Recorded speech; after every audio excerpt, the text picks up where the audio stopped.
Alors, bonjour chers élèves, voici la petite vidéo qui explique le fonctionnement du logiciel Excel. Euh, Quand vous allez ouvrir le logiciel Excel, vous allez arriver là. Soit du temps passant, comme tous les logiciels Word, il y a vraiment plusieurs templates disponibles. Il y a des tutoriels, comment faire des fonctions, etc. La tableau croisé dynamique.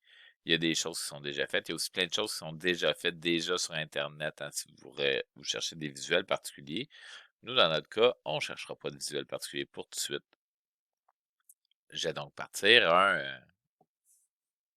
un blanc. Et là, c'est là, ça commence à faire peur. Il y a plein de cases, tout ça. C'est pas très, très compliqué. Les cases sont numérotées. Les colonnes A, B, C, D. Les lignes 1, 2, 3, 4. Par exemple, ici, vous avez donc la cellule qui s'appelle B2, parce que c'est la colonne B, la rangée 2. C'est que si, par exemple, j'ai besoin de l'information qui est dans la colonne B2 et je la veux dans la colonne E2, je pourrais juste la réécrire, sauf que je pourrais aussi utiliser le symbole égal et utiliser le nom de la cellule, donc B2, ou juste aller cliquer dessus. Et maintenant, ce qui est intéressant, c'est qu'à chaque fois que je change le chiffre ici, le chiffre change ailleurs. Ça, c'est intéressant aussi parce que je pourrais vouloir que la colonne E2, ce soit la somme, donc B2, plus 12, mettons. Et maintenant, à chaque fois que je changerai ici, la somme de B2 plus 12 changerait également. Maintenant, si j'ai plusieurs chiffres, et particulièrement si c'est une série de chiffres, mettons 5, 6, 7, 8, si je prends le petit coin en bas et je descends, on peut remplir tout seul. Et si c'est ce chiffre-là plus 12 à chaque fois, ben je pourrais prendre le petit coin de la cellule, descendre, ça se ferait tout seul. Alors, il y a plein de choses à apprendre sur les formules, vous allez voir, vous pourrez explorer. Moi, ce que je vais vous montrer à l'instant, c'est comment faire notamment les graphiques. Je vais me créer un graphique d'une chute libre. Mais pour ce faire, je dois avant tout me créer un tableau. Donc, j'ai fait une expérience. C'est une expérience théorique, hein, j'ai juste sorti les mesures. Je veux mettre le titre de mon tableau ici. En fait, ça va être la colonne du déplacement, donc delta S. Je peux insérer des symboles si je veux vraiment avoir delta. Je vais insérer un symbole. Là, je vais chercher. Moi, je l'ai utilisé il n'y a pas très longtemps. Ça qui est ici. Donc, delta S. Maintenant, j'ai pas le goût de rechercher delta à chaque fois parce que maintenant, ça va être le temps. Ça que je vais juste copier-coller delta t. Supposons que j'ai la vitesse initiale et je connais mon accélération et je veux savoir le déplacement à chaque fois. Mais le temps, on va dire que j'ai mesuré à 1 seconde, à 1,2 secondes, à 1,4 secondes, à 1,6 secondes, à 1,8 secondes. Ma vitesse initiale était tout le temps 0 et mon accélération était de moins 9 points. Faites attention, on utilise le point dans Excel, pas la virgule. Moins 9,8. Et voilà. Et là, je veux savoir delta S. Je sais que delta S est égal à VI delta T plus 1 demi A delta T carré. Donc, si j'isole delta S, ça va me donner la formule suivante. 2 fois delta S moins VI delta T divisé par delta T carré. C'est égal à A. Je peux l'écrire. Égal A. Je peux mettre des espaces ici. Je vais donc aller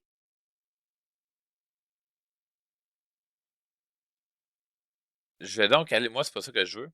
Excusez, ça, c'est une formule que j'ai utilisée pour moi tantôt. Je veux trouver delta S.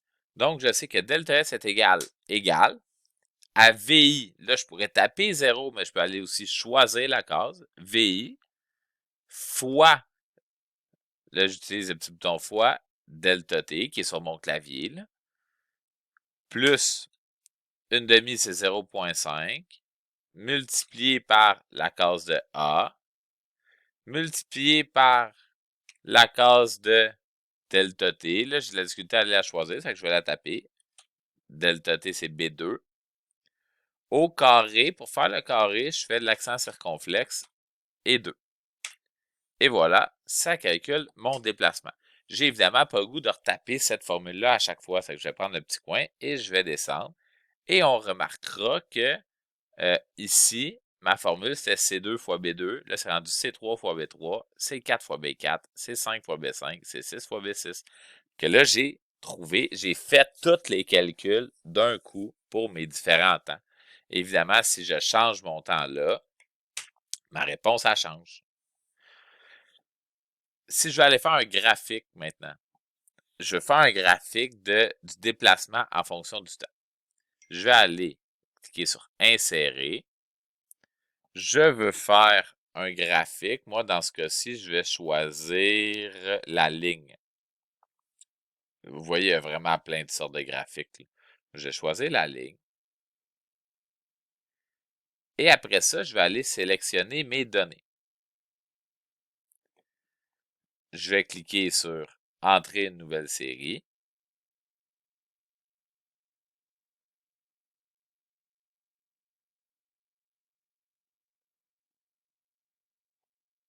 J'ai peut-être fait une erreur. Attendez, je recommence. Insert. Celle-là que je voulais. Ok, je vais aller choisir celle-là. Le diagramme à points. Je vais choisir mes données. Je vais en acheter de nouveau.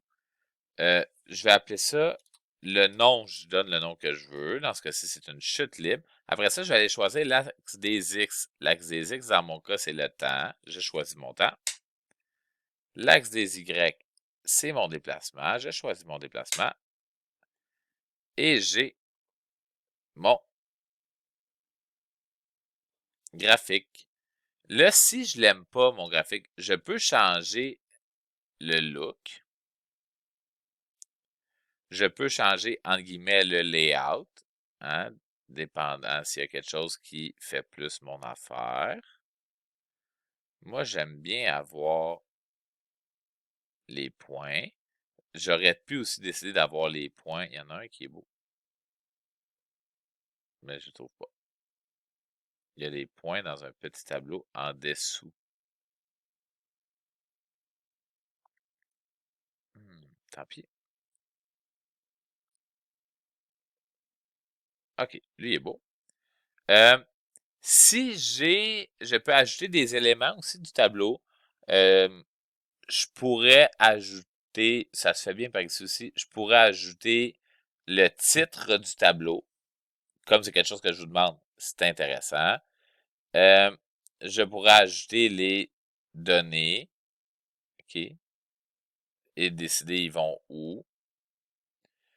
Je pourrais ajouter une légende, une ligne qui fait la pente, etc. Moi, je veux le titre. Le titre, on se rappelle que ça ne peut pas être juste chute libre, hein. Nous autres, dans notre cas, c'est le déplacement en fonction du temps.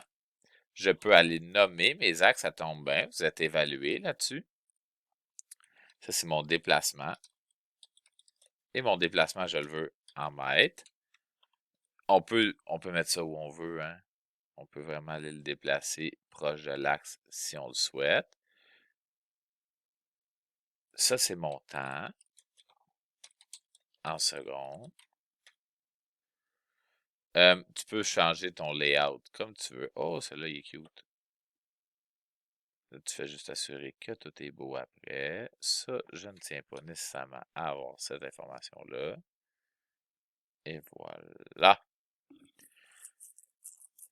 Et c'est tout. Mais regardez, on va aller voir quelque chose. Mettons que j'ai fait une erreur, je change mon temps, c'est pas 2, c'est 1,8. Regardez bien le point qui est là, ici. Je change et tout se redéplace et se redimensionne.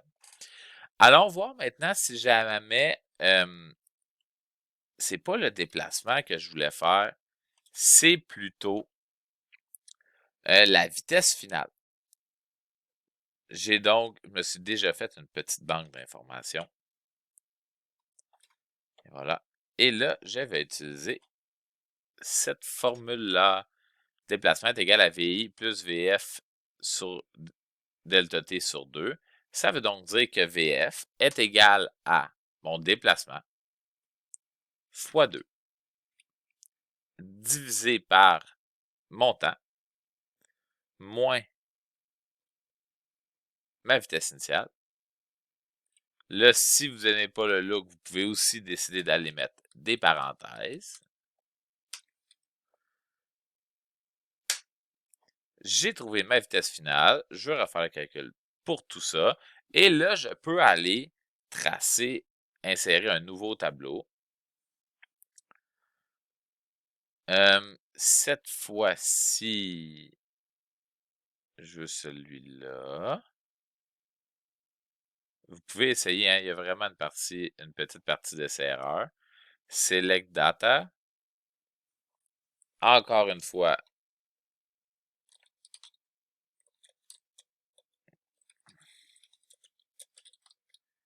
c'est la... Oups. Edit. Mon axe des X, c'est mon temps. Mon axe des Y, c'est ma vitesse. Et voilà. Hop, j'ai pas choisi la bonne affaire. Vous voyez, à place de choisir la vitesse, j'ai choisi delta S. Je peux donc aller décider d'éditer. C'était pas le bon axe des Y que j'ai choisi. Moi, c'est la vitesse que je voulais. Et voilà. Et là, j'ai mes points. Je peux décider d'avoir mes points avec la ligne de régression. On verra à quoi elle sert, hein. Vous allez le voir en classe, à quoi ça sert, ça. Je mets l'axe des X, l'axe des Y. Je peux ajouter mon titre ici. Et voilà. Et c'est fait. C'est celui-là que j'aime pas. Celui-là, moi, j'aurais préféré avoir à la place de ça une ligne. Et voilà. Comme ça.